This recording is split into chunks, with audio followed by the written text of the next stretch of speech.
Have you ever noticed copying someone's posture without realizing it? When they lean forward, you lean forward. When they smile, you smile. Mirroring happens automatically, quietly shaping connection. The brain is wired for social bonding. Mirroring signals similarity and safety. When body language aligns, it subtly communicates, we are on the same side. This behavior is linked to empathy. By copying expressions and movements, the brain better understands what the other person is feeling. Physical imitation strengthens emotional connection. Mirroring increases trust. Studies show people feel more understood when others subtly reflect their gestures. It creates smooth conversation flow without either person consciously planning it. But mirroring must stay subtle. Obvious copying feels mocking or unnatural. The key is unconscious synchronization, not forced imitation. Mirroring can also regulate emotions. When someone adopts calm body language, others may gradually relax too. Body signals influence mood more than we realize. In groups, mirroring strengthens belonging. Shared posture and gestures create unity. It's a silent language that builds social harmony. We mirror others because our brain is built for connection. Through subtle imitation, we build empathy, trust, and belonging. It's not copying, it's human wiring working behind the scenes. You're nervous, your heart is racing, and suddenly, you laugh. Not because it's funny, but because the tension feels overwhelming. Nervous laughter appears automatically, almost like your body pressing a release valve. When anxiety rises, the brain looks for ways to regulate intense emotion. Laughter can act as a coping mechanism, reducing stress hormones and signaling safety, even when danger isn't real. Sometimes nervous laughter fills uncomfortable silence. The brain hates social uncertainty. Laughing becomes a quick attempt to smooth tension and prevent rejection or judgment. Fear of evaluation triggers defensive reactions. Nervous laughter can signal, I'm not a threat, or, I'm aware this is awkward. It softens the moment and protects social belonging. Ironically, laughing at serious moments can increase embarrassment. The body reacts before logic catches up. It's not intentional, it's emotional overflow. Awareness changes the pattern. Deep breathing and grounding techniques reduce nervous system activation. When the body feels safer, nervous laughter becomes less automatic. Not all nervous laughter is harmful. Sometimes it creates connection. Shared awkwardness can turn into bonding when both people understand the tension. Interrupting feels natural, yet socially frowned upon. Our brain prioritizes speaking over listening when we're excited or anxious. Thoughts rush in, and we fear forgetting them, so we jump in before the other finishes. Cognitive urgency drives interruptions. When an idea seems important, our brain triggers a "speak now" alarm. Missing the moment feels like losing value, making us intrude on others' speech without meaning to be rude. Social dynamics also play a role. People interrupt to assert dominance, show confidence, or maintain control in a conversation. Unconsciously, it signals status or authority. Yet interruptions often stem from empathy misfires. We predict what someone will say and jump in to respond quickly. The brain confuses anticipation with contribution, leading to unintentional disruption. Mindfulness can reduce interruptions. Slowing down allows the brain to let others finish and prevents "speak now" urgency from dominating. Pausing improves understanding, patience, and social connection. Active listening strengthens relationships. When we resist interrupting, conversations flow naturally. Respecting others' words signals care and empathy, qualities that build trust and cooperation. Have you noticed how the people who ignore us often stay in our minds the longest? The less attention we receive, the more powerful the desire becomes. This isn't love, it's a psychological trap. When attention is inconsistent, the brain enters chase mode. Every small signal feels meaningful. We don't want the person, we want the validation they keep withholding. Silence creates uncertainty, and uncertainty makes the mind overthink. Our brain fills the gaps with hope, excuses, and imagined connections, making the attachment feel deeper than it really is. Ignoring behavior triggers emotional hunger. The lack of response feels like rejection, and the mind tries harder to earn attention, mistaking emotional deprivation for attraction.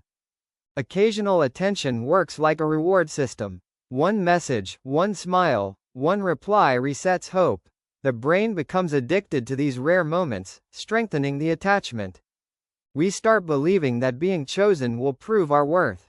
Instead of asking why they ignore us, we ask what's wrong with us. Most of the attachment isn't to the person, it's to the fantasy. We fall in love with potential, not behavior. Real connection doesn't confuse or starve you. When attention feels scarce, it's not love, it's your nervous system asking for safety. Sometimes we tell a story and later realize it sounded bigger than it really was. We didn't plan to exaggerate. It simply happened, shaped by emotion, memory, and the brain's natural way of making experiences feel meaningful. Memory isn't a recording, it's a reconstruction. Each time we recall an event, the brain rebuilds it. Small details can grow, emotions get stronger, and over time, the story slowly shifts without us noticing the changes. Exaggeration also comes from social connection. When people react, laugh, or seem engaged, the brain learns what works. Without meaning to lie, we naturally highlight dramatic parts to keep attention and feel understood. Strong emotions stretch stories. Fear, excitement, or embarrassment amplify how events feel. When emotions were intense in the moment, the brain remembers the feeling more than the facts, making the story sound bigger later on. We also exaggerate to match social energy. If others share big stories, the brain adjusts ours to fit in. It's not deception, it's a subconscious attempt to belong and stay relevant in the conversation. Most exaggeration isn't intentional. That's why people are often shocked when corrected. In their mind, the story feels true because the brain has already rewritten it with confidence and emotional certainty. Awareness can slow exaggeration down. Pausing, checking facts, and separating feelings from details helps the brain tell clearer stories, without losing honesty or emotional expression. In the end, exaggerating stories is human. It reflects how memory, emotion, and connection work together. Understanding this doesn't mean silencing ourselves. It simply helps us tell stories with more clarity and truth. I know I need to start this, but it already feels stressful. Maybe I'll just scroll for 5 minutes. I'll feel more ready later. Right now, I just don't have the energy. This looks way too big. What if I mess it up? What if it's harder than I think? I'd rather avoid it than feel frustrated or disappointed. At least I'm being productive. Cleaning feels easier. I'll finish this small thing first. Once everything is perfect, then I'll finally start the important task. What if I fail? What if others judge me? Maybe avoiding it protects me. If I don't try, I can't fail. That feels safer. Okay, now I'm really stressed. Why didn't I start earlier? I knew this would happen. I always wait until pressure forces me. This feels uncomfortable, but not impossible.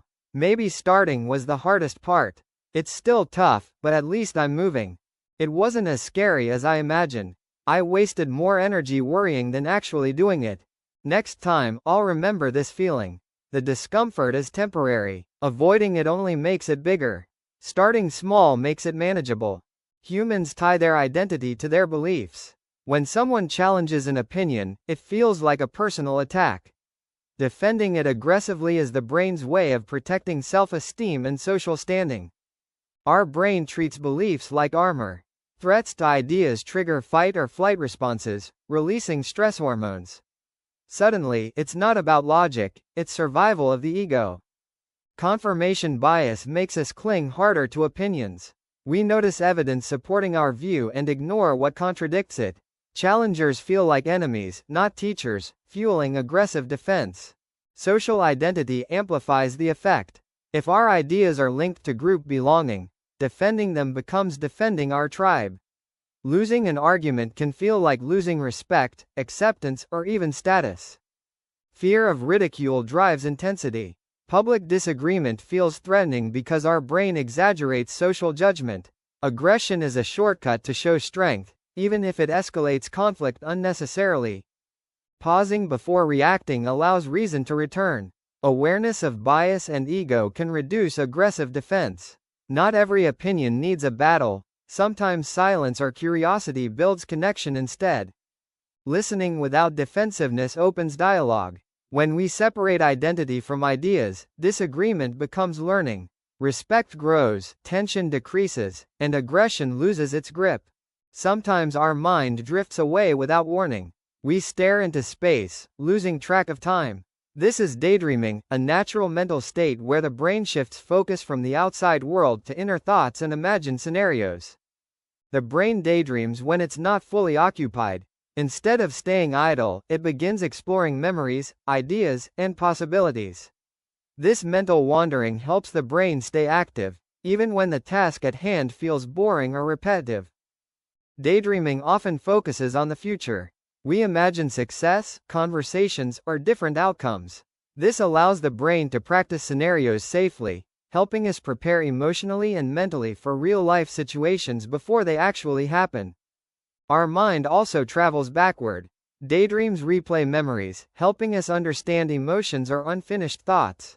This reflection can bring comfort, regret, or insight, allowing the brain to process experiences that still hold emotional meaning. Daydreaming can act as an escape. When life feels overwhelming, the mind creates distance from stress. This temporary mental break helps regulate emotions, giving the brain a moment of rest and relief from constant pressure. Creativity thrives during daydreaming. By freely connecting ideas without rules, the brain discovers new perspectives. Many creative insights appear when the mind is relaxed, not focused, allowing imagination to flow naturally. While daydreaming is helpful, too much can pull attention away from the present. Balance is important. The brain needs both imagination and focus to function well in daily life and responsibilities.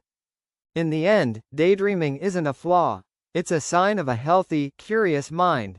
It helps us imagine, heal, and create, quietly shaping who we are and who we hope to become. At times, we seek reassurance even when nothing is clearly wrong. A simple doubt or silence can create discomfort, pushing us to look for validation from others to feel calm, safe, and emotionally secure again. Our need for reassurance often begins in childhood. As kids, we rely on caregivers for safety and approval. When comfort is inconsistent, the brain learns to seek constant confirmation to feel secure and protected. As adults, reassurance helps reduce self-doubt. When we compare ourselves to others, uncertainty grows. Reassuring words temporarily quiet that inner critic, making us feel accepted and confident, even if the feeling doesn't last long. Reassurance acts like emotional relief. Hearing, "You're doing fine," calms the nervous system. It tells the brain there's no danger, helping reduce anxiety and stress in moments when our thoughts feel overwhelming or unclear. In modern life, reassurance often comes through messages, likes, or replies. Silence can feel threatening, even when it isn't. The brain fills gaps with fear, increasing the urge to seek confirmation from others. The comfort from reassurance is usually short-lived. Because it comes from outside us, the brain quickly asks for more. This creates a cycle where reassurance feels necessary but never fully satisfying. Learning self-reassurance can break this cycle. When we validate our own feelings and trust ourselves, the brain slowly learns that safety doesn't always depend on others' approval or constant confirmation. In the end, craving reassurance is deeply human. It reflects our need for connection and safety. By understanding this need, we can respond with compassion, both toward ourselves and the people around us. Humans naturally notice who has influence, power, or respect. Status signals safety, resources, and acceptance. Even without realizing it, our brain rewards attention to high-status individuals, shaping what we desire in life. Craving status isn't about arrogance, it's survival. Our ancestors who were respected or led the group had better access to food, mates, and protection. Today, the brain still treats status like survival currency. We constantly measure ourselves against others. Comparison triggers dopamine when we climb the social ladder and anxiety when we fall behind. Status becomes a subtle form of competition, even in casual interactions. Achievement and recognition feel good because they increase social standing. Promotions, likes, or praise light up the brain's reward system, making status a powerful motivator, sometimes more than money or comfort. Even when satisfied, we notice who's ahead. The brain can't fully ignore social hierarchy. Craving status keeps us striving, improving, and fitting in, but it can also create envy and stress. High status often comes with influence and trust. People who help, lead, or inspire gain respect. Status is both earned and perceived, and social approval reinforces the craving. Sometimes the people we admire most are the ones we avoid. Instead of moving closer, we keep our distance. This isn't lack of interest, it's a quiet reaction driven by insecurity, fear, and the pressure we place on ourselves. Admiration often triggers comparison. When we admire someone, we measure ourselves against them. If the gap feels large, the brain protects our self-esteem by creating distance, avoiding situations that might highlight our perceived shortcomings. Fear of rejection plays a major role. Being ignored or dismissed by someone we admire feels especially painful. To avoid that emotional risk, the brain chooses avoidance over vulnerability, even if connection is deeply desired. We also overthink around admired people. Every word feels important, every action judged. This mental pressure creates anxiety, making interaction feel exhausting. Avoidance becomes the easier option compared to navigating constant self-monitoring. When we idealize someone, we forget they're human. Putting them on a pedestal increases the emotional stakes. The higher we place them, the smaller and less confident we feel approaching them. Avoidance also protects our self-image. If we never interact, we never risk disappointment, either in ourselves or in them. The fantasy of admiration stays safe when it isn't tested by reality. Connection begins when we humanize those we admire. Recognizing that they also have flaws and doubts reduces fear. Courage doesn't remove anxiety, it moves forward despite it. In the end, avoiding people we admire is a defense, not disinterest. When we let go of comparison and allow ourselves to be imperfect, admiration can turn into genuine connection and growth. When something goes wrong, our first instinct is often to blame the situation. It feels easier to point at circumstances than look inward. This reaction protects us from immediate discomfort and keeps our self-image intact. Shift responsibility outward. Blaming circumstances becomes a defense that helps us feel emotionally safer in the moment. Shift responsibility outward. Blaming circumstances becomes a defense that helps us feel emotionally safer in the moment.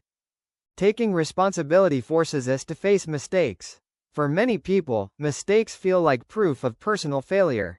To avoid that painful conclusion, the mind separates the error from the self and assigns it to external factors. Comparison makes this habit stronger. When others succeed, blaming circumstances helps explain why we didn't. It protects our confidence by suggesting the outcome was unfair, not a reflection of our effort or choices. Blaming circumstances brings temporary relief.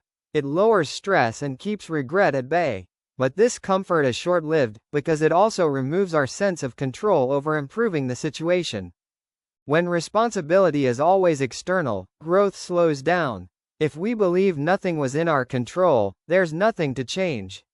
This keeps us repeating the same patterns, even when we truly want different results.